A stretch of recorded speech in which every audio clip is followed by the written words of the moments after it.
Kita lanjut. Jadi, apa artinya MX ini sama dengan 4? Itu sama seperti seolah-olah kita kembali ke persamaan di matematika. Y sama dengan misalkan nilainya minus 4X. Ini kan persamaan linier, di mana Y itu adalah MX. Dan X itu adalah fungsi jarak di segmen AB. Jadi X itu bisa dari 0 berubah sampai 6 tadi dalam contoh soal ini. Jadi kalau X-nya berubah, nilai MX, nilai Y atau dalam hal ini MX juga berubah. Jadi itu artinya. Jadi kalau ini kita misalkan pada jarak X sama dengan 0, berarti kalau kita masukkan X 0 ke persamaan ini, nilai MX itu kan jadi min 4 kali 0 berarti 0. Kalau kita masukkan X-nya sama dengan 1, ini MX-nya sama dengan min 4 kali 1, berarti min 4.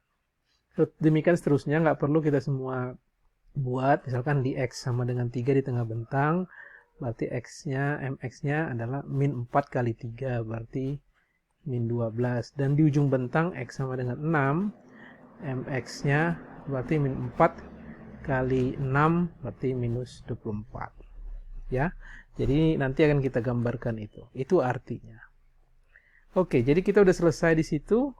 Kemudian kita sudah menyelesaikan segmen AB. Segmen AB itu hanya berlaku dari antara 0 sampai 6. Oke, sekarang kita masuk segmen 2. Segmen kedua itu untuk segmen BC. Tadi sudah saya sampaikan. Itu ada dua alternatif menghitung nilai X-nya mulai dari mana, bisa mulai dari B, bisa juga dari mulai A. Misalkan kalau kita mulai dari A dulu lah, kita pakai alternatif yang ini, ya. Ya, kita coba sebentar kita gambarkan apa yang terjadi kalau kita potong baloknya di segmen AB. Berarti kalau kita potong beberapa, ya, ini jauh dari titik B, katakan ini A tadi, 1, 2, 3, 1, 2, 3, 4, 5, 6, katakan ini udah B, ya. Sebentar biar kelihatan bagus gambarnya. Nah, ini titik B. Dan setelah titik B ini ada beban merata. Nah, kita akan menghitung X ini dari titik B. Ya, ini nilai X-nya. Tetapi X-nya itu valid untuk segmen B ke C itu hanya dari 6 sampai 14. 0 sampai 6 sudah dihitung di segmen AB. Dan di segmen BC tersebut ada beban merata. Ya. Yang panjangnya ini berarti berapa? Kalau ini dia 6, ya. Berarti ini X kurang 6 karena dari totalnya X. Ya.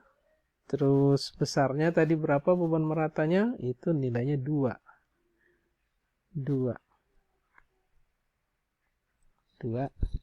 Ya.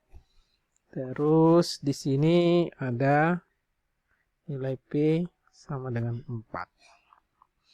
Dan akan muncul Vx kembali dan Mx kembali. Ini titik O kita. Setiap yang kita potong itu titik O. Oke, kita ulangin kembali lagi ya, perhitungannya dengan kita mulai sigma gaya-gaya di arah vertikal sama dengan 0 ke atas positif. Berarti ada P yang ke bawah, nilainya minus 4 P. Dan ini ada, ingat kan selalu kita kalau ada beban merata ada fictitious, ya kan? PF-nya itu bekerjanya Kalau ini X kurang 6 kan selalu setengahnya kan? Berarti kalau ini saya putar ke sini, berarti X kurang 6 per 2. Atau bisa sederhanakan setengah X kurang 3. Ya kan? Oke, kemudian PF-nya sendiri berarti besarnya 2 dikalikan jaraknya X kurang 6 atau 2X kurang 12. Jadi kalau ini tadi ini P ya, atau mungkin saya ulang lagi biar kelihatan formalnya kelihatan. Berarti min P min PF ke bawah PF-nya dan min Vx sama dengan 0. P-nya minus 4, PF-nya berarti ini 2X kurang 12 kurang Vx sama dengan 0. Ini min 4, kita buka kurung, minus 2X, ini jadi plus 12 kurang Vx sama dengan 0. Kita rapikan, kita pindahkan, ini jadi persamaannya. Ini minus 4 dengan 12 jadi 8 kurang 2X ya. Jadi ini apa artinya ini? Berarti sekarang berbeda dengan segmen AB. Di segmen BC ini gesernya itu bervariasi tergantung nilai X-nya. Dan ingat X-nya itu mulainya dari X sama dengan 6. Berarti itu di titik B. Ya kan? Jadi kalau kita masukkan ke situ, Vx-nya berarti 8 kurang 2 kali 6. Berarti minus 4. 8 kurang 12. Kalau kita masukkan di tengah bentang BC, antara B ke C, berarti itu tadi 7 ya. Bukan, sorry. Berarti kalau dia di tengah bentangnya 6 tambah 4, 10. X sama dengan 10. Di tengah antara B dan C. Jadi Vx-nya berapa? Min 8 kurang 2 kali 10. Berarti min 12. Dan ya ini hanya beberapa contoh aja. X ini mewakili di ujung kiri, ujung kanan dan di tengah, di ujungnya 14 ya. Ini berarti 8 kurang 2 kali 14, 28 itu minus 20 ya. Oke. Nah, ini yang saya ingin sampaikan, cara pengambilan titik X itu akan mempengaruhi tingkat kerumitan perhitungan kita. Ya, tadi di sini karena kita menghitung X-nya dari titik A, sementara X kita itu nggak berlaku dari titik A, berlakunya dari titik B. Sehingga PF ini itu akan mengalami tingkat kerumitan karena ada minusnya ini. Dan ketika nanti kita menghitung momen, itu akan lebih repot lagi. Itu makanya alternatif yang lain, kita menghitung X-nya itu dari titik awal di mana segmen tersebut kita lihat. Itu mungkin kadang-kadang lebih memudahkan. Tapi sebelum ke sana kita lengkapi dulu dia perhitungan momennya. Nanti akan kita bandingkan bagaimana alternatif yang lain yang lebih mudah. Jadi sigma momen di titik 0 sama dengan 0, arah jarum jam positif ya. Nah, ini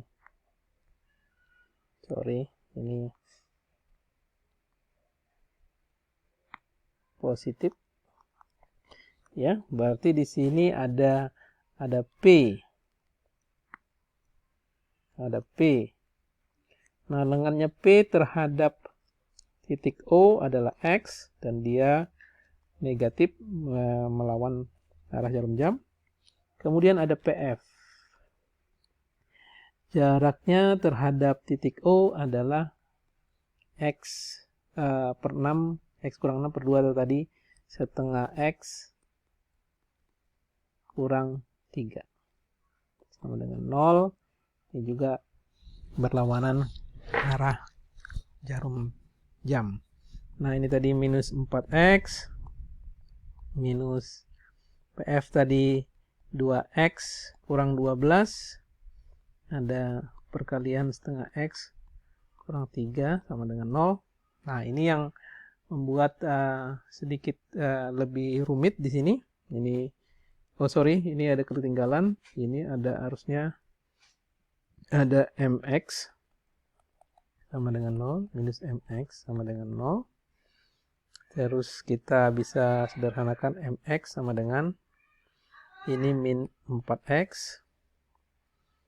Ya. Terus ini ke sini kita perkalikan ya, ini ke sini. Tanda minusnya besar ini. Berarti X kuadrat 2 kali 1, 2 kali setengah 1 X kali X kuadrat. Terus ini ke sini min 6X.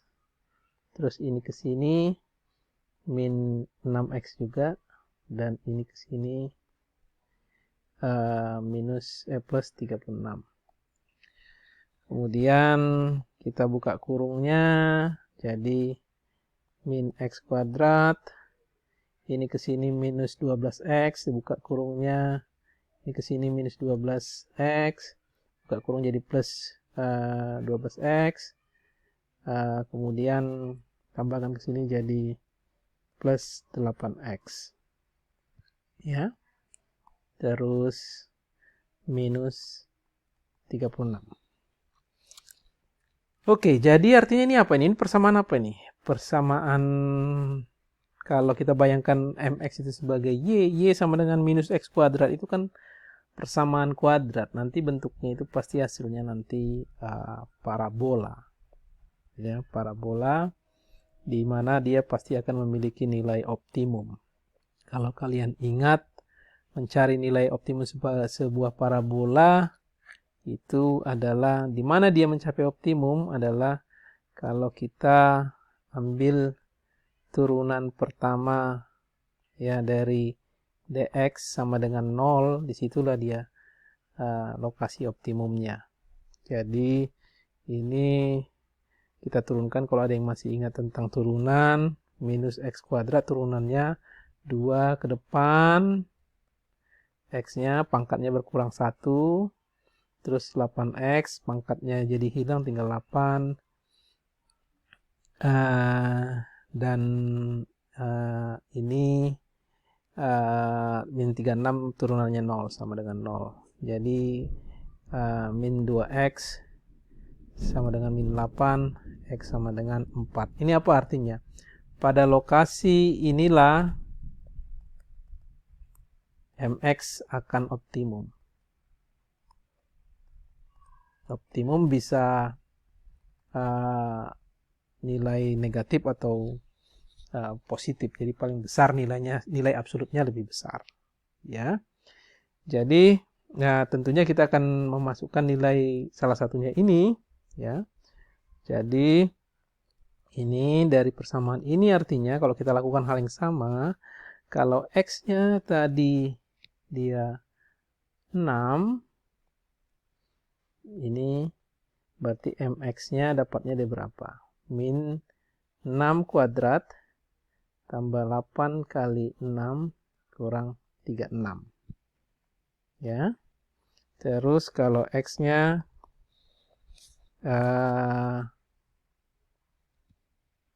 X-nya 10 tadi,